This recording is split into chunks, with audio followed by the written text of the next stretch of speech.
කොල්ලෙක් ටැටු එකක් ගහපුවාම ගැනු ළමෙක් ටැටු එකක් ගහපුවාම මේ ඉස්සෙල් ලෝකේ නැති කතන්දර කියනවනේ. මං ඒ දෙයියගේ නම නම් කියන්නේ එක දෙයියෙක් ඉන්නවා මායම් වෙනකොට හොඳට බොනවා. දොහොත් දීලා වඳිනවා. අර බොන එකාට වඳිනවා ටැටු ගහපු කොල්ලට බයිනවා. පුරුදු වෙන්න. ප්‍රතිරූප ගොඩ නගන්න එපා කවුරුවත් පිළිබඳව. හේතුව ඒවා කඩාගෙන වැටෙනවා. ජීවිතේ ගෙවල් දොරවල් වල ඉන්නකොට අනේකා ඉවසන්න ඔක පුරුදු වෙන්න. හෙට ඉඳන් ඔක පුරුදු වෙමු. එක වචනයක්වත් කියන්න එපා කාගේවත් හිතක් රිදෙන්න. ඊළඟට දුක සැප උගන්වනවනේ. ජීවිතේ කාලයක් තියෙනවා. අපේ බුදුහාමුදුරු අනේ පිට සිටුතුමාගෙන් බිම්බිසාර රජුරුවන්ගෙන් විශාඛාවගෙන් කොසල් රජුරුවන්ගෙන් මණික් අල්ලපු කුටිවල වැඩ හිටියේනේ. එහෙමනේ. අවසානයේ වේරංජාවේ වැස්වසුවට පස්සේ යවහල් වළඳන්න උනේ නැත්.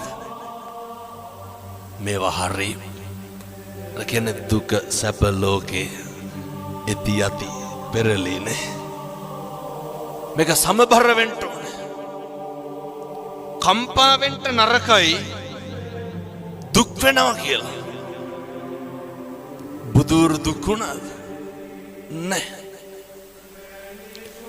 සමහර අම්මලා තාත්තලා කියනවා මෙතන කවුරුත් නම් එහෙම කියන්නේ නැතුව ඇති. ඔය මෙරිලවත් යනවා නම් කියලා කියන්නේ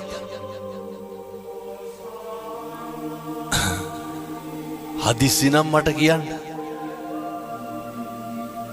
ඔච්චර මැරෙන්න ආස නම් මිරික ගන්න උන 6 විනාඩියක් විතර. අතාරිනවා. කිව්වට හරි බයයි. කවුද මැරෙන්න බය නැත්තේ? එහෙනම් මොකටද ඔය කියලා කම්පා වෙන්නේ? දරා ගන්න පුරුදු වෙන්න. ඒකට නෙමේ ධර්මයක් තියෙන්නේ. අපි දරාගෙන ඉන්නේ මොකෙන්ද? ධර්මයෙන්. දුක් විඳින අපිට සැප විඳින්න වෙයි. සැප විඳින අපිට දුක් විඳින්න වෙයි. ජීවිතේ දවසක් එනවා මරණානුස්සති කමඨහං දේශනාවේ බුදුහාමුදුරුවෝ උගන්වනවා. ඔය මේ ඉඳගෙන ඉන්න විදිහට නෙමෙයි සමහර විට හෙට ඉන්න වෙන්නේ. ඒ හින්දා දරා ගන්න පුරුදු වෙන්න. අර මතකද දැන් අවුරුදු 2ක් විතර ඇති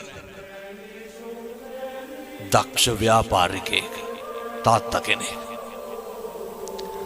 කෝටි ගාණක බිස්නස් එකකට එළියට බැස්සා. බහිනකොට ගෙදර හිටපු පොඩි එකා ගල් කැටයක් අරගෙන කාර් එකේ අතුල්ලනවා. තාත්තා ඩිකිය ඇරලා ඩිකියට දැම්මේ බ්‍රීෆ් කේස් එක. ඩිකිය තිබ්බා වීල් බ්‍රෂ් එක. පොඩි එකා ගල් කැටෙන් අතුල්ලනවා කාර් එක. කේන්තිය කොච්චර ආවද කියනවා නම් අර වීල් බ්‍රෂ් එක අරගෙන කොල්ලට ගැහුවා. දමලා ගැහුවා. පොඩි එකා කරන සමහරක් දේවල් දිහා බලලා සතුටු වෙලා නැද්ද තාත්තලා? එහෙමනේ. ප්‍රතිරූප ගොඩ නගන්න එපා. මේ වචනේ නම් කියන්න පුළුවන් පැය 4ක් විතර. මේවා හරි මධ්‍යස්ත වෙන්න. දුකක් ඇති වෙනවා නම් පින්නතුනේ ප්‍රශ්නයක් ඇති වෙනවා නම් මැදිහත් නොවීමේ නිසා නෙමෙයිද? අර පොඩි එකා මොකක්ද අර කාර් එකේ ඇඳලා තිබ්බේ? කොල්ල ගල් කැටයක් අරගෙන කාර් එකේ ලියලා තිබ්බා. මම මගේ තාත්තට ගොඩක් ආදරෙයි කියලා. පුරුදු වෙන්න ඉවසන්න. තප්පර 30ක් ඉවසලා බෙල්ල හරවලා බැලුවනම් ගහයිද ගල් කැටේ වීල් බ්‍රෂ් එකේ. මම මගේ තාත්තට ආදරෙයි කියලා ලියලා තිබ්බේ. ජීවිතේ ඉවසලා බැරිම තැනක් එනවනේ. ඔතන දිවසන්ට මේක හෙට ඉඳන් ප්‍රගුණ කරන්න.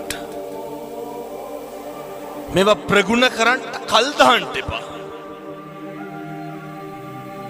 ගෙදර ඉන්නකොට ස්වාමියාට බනින්න කලින්, බිරිඳට බනින්න කලින්, දරුවන්ට බනින්න කලින් දෙපාරක් හිතන්න.